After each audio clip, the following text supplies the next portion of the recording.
I thank the chair. I'm grateful to all the witnesses who came today, prepared to talk about the bipartisan public health bills that are being covered in the hearing. We desperately need to advance proposals to address firefighter cancer rates, end Parkinson's, tackle the maternal health crisis, and so much more.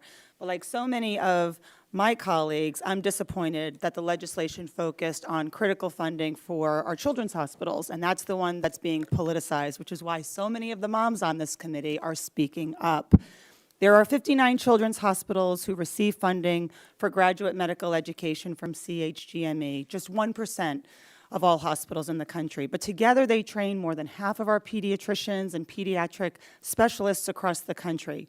Boston Children's Hospital in my home state is home to one of those training programs. In fact, the training program at Boston Children's receives no funding through Medicare, meaning it relies solely on CHGME funds to support their work with interns, residents, and fellows. The team at Boston Children's works around the clock to serve the children who travel from all over the country for specialized care. They deserve to feel supported by those of us in positions of power, not like that they're pawns in a political game. Pediatric providers are training, learning, and making contributions to advance and promote high quality and effective care and treatment that every single one of us would want for our own child if it was ever needed.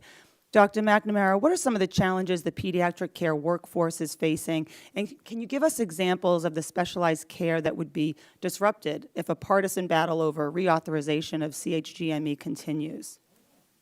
So children need us more than ever. They have more complex health needs and mental health needs than they ever have.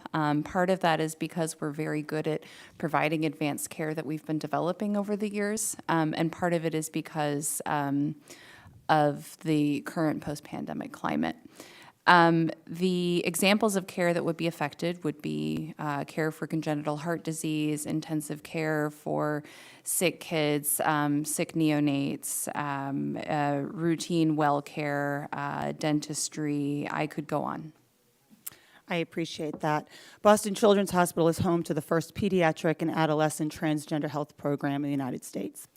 However, misinformation has repeatedly spread online, suggesting the hospital performed gender-affirming genital surgeries on young children, when in reality, surgeries are only performed on consenting adults. But that hasn't stopped healthcare workers at Boston Children's from being subjected to threats and attacks. Threats and attacks, by the way, that are a direct result of a coordinated campaign designed to, and I'm quoting a conservative political action conference speaker here, eradicate transgenderism.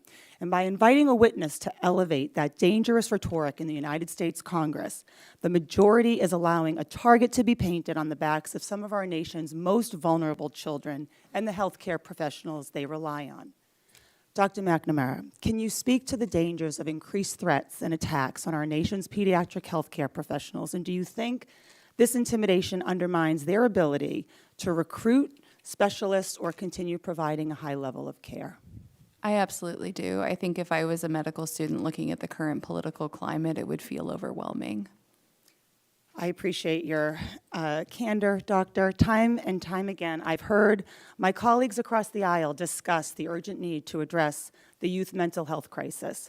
But we can't do that if we ignore the fact that trans youth are suffering higher rates of mental illness, higher rates of suicide ideation, and higher rates of self-harm.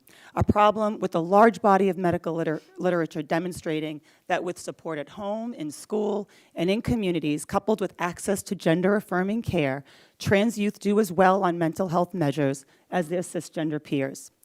We should be working to increase access to health care for all of our children, not to restrict the ability of children to define and express themselves.